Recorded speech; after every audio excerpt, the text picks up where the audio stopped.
नाज़रीन, आज मैं आपको एक ऐसी ख़बर से आगाह करने जा रहा हूँ जो सिर्फ़ एक ख़बर नहीं बल्कि मशरिक़ वुस्ता की सियासत में एक ज़लज़ला है। ऐसी पेशरफ्त जो आने वाले दिनों में गज़ा के नक्शे को बदल सकती है और शायद फ़लस्तीनियों के मुक़द्दर को भी। गज़ा जहाँ हर गली, हर दीवार और हर चीख हमें ये बता रही है कि यहाँ इंसानियत दफन हो चुकी है, जहाँ हर ईंट चीख रही है, जहाँ हर साया खून में डूबा है, वहाँ अब 4 मुमालिक कदम रखने वाले हैं।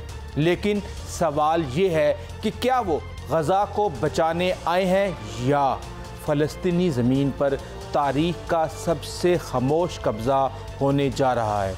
जी नाज़रीन, ख़बर ये है कि गज़ा में जारी जंग के ख़ात्मे के बाद 4 बड़े अरब मुमालिक मिस्र, उर्दन, सऊदी अरब और मुत्तहिदा अरब अमारात गज़ा का इंतज़ाम संभालने वाले हैं। ये दावा किया है इसराइल के एक बड़े अखबार द टाइम्स ऑफ इसराइल ने, और इस दावे के पीछे जो मंसूबे हैं वो नहायत ही पेचीदा और ख़तरनाक हैं। अब जो 6 चीज़ें इसके अंदर बयान की गई हैं वो बहुत ही हैरानकुन है। हमास की क़यादत को गज़ा से जिला वतन कर दिया जाएगा। 4 अरब मुमालिक गज़ा का कंट्रोल संभालेंगे। सऊदी अरब और शाम इसराइल को तस्लीम करेंगे और मकबूजा मगरबी किनारा इसराइल का होगा। इसराइल फ़लस्तीनी रियासत तस्लीम करेगा और इसराइली मग़वियों को रहा किया जाएगा।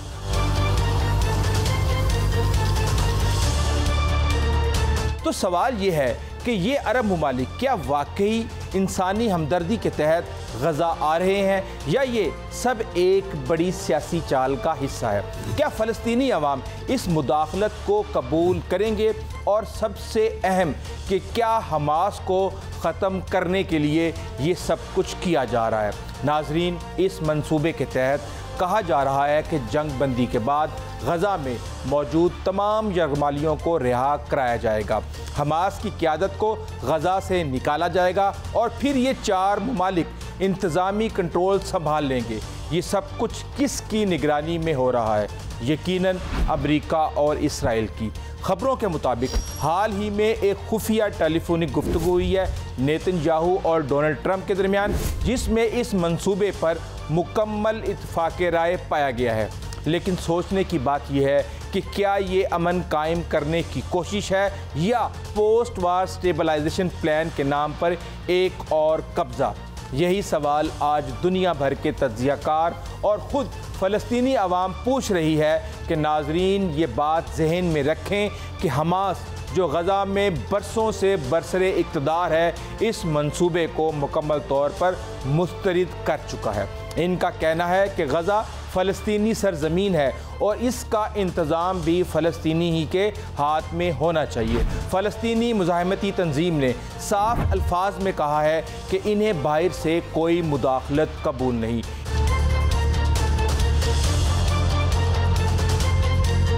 यही मौक़िफ़ गज़ा के लाखों शहरियों का है जो खून, भूख, बमबारी और कब्रों के दरमियान जिंदा है, मगर हारे नहीं।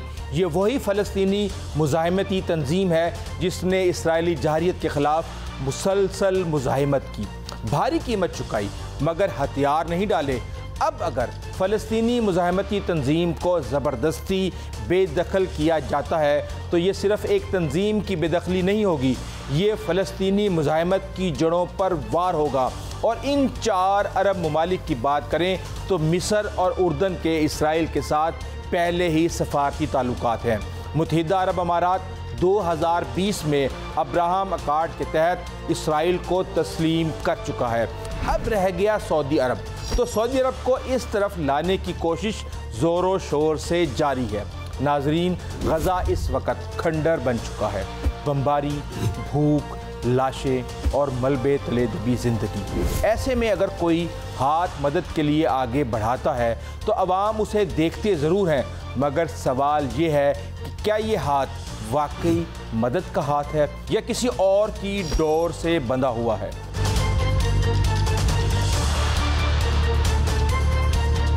अगर अरब ममालिक वाकई इंसानियत के नाते बग़ैर किसी सियासी मुफाद के आर्जी तौर पर गज़ा का इंतज़ाम संभालें तो शायद फ़लस्तीनी इसे कबूल कर लें, लेकिन अगर इसमें इसराइल की ख्वाहिश, मगरबी दबाव या हमास की ताकत तोड़ने की नीयत शामिल हो तो अवाम का रद्द-ए-अमल शदीद हो सकता है। नाजरीन, ये याद रखें, ये सब कुछ अचानक नहीं हो रहा।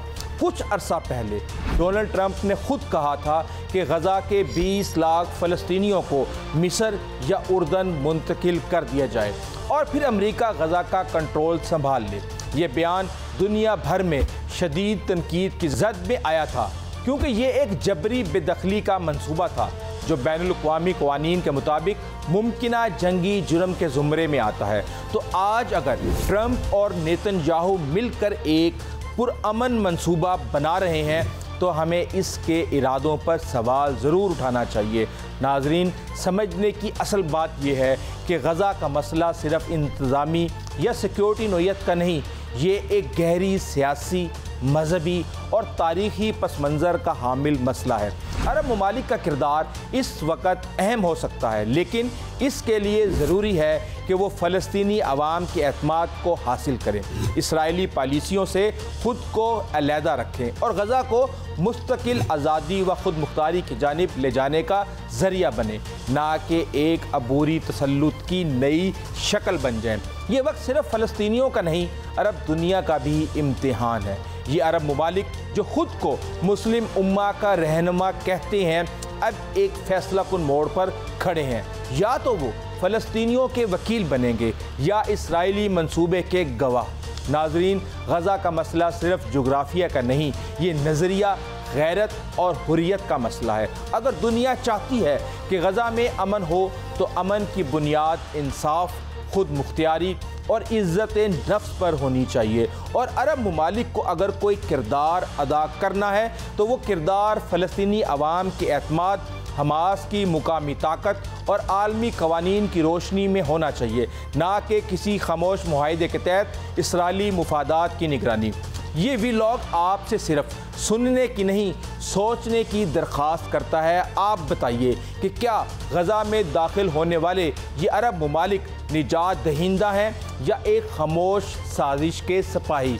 कमेंट्स में अपनी राय ज़रूर दीजिएगा। और अगर आप समझते हैं कि सच का साथ देना ज़रूरी है तो इस वीडियो को शेयर कीजिएगा ताकि शऊर की ये आवाज़ ज़्यादा दूर तक पहुँचे। अभी तक के लिए इतना ही, आइंदा तक इजाज़त दीजिए। अल्लाह हाफ़िज़।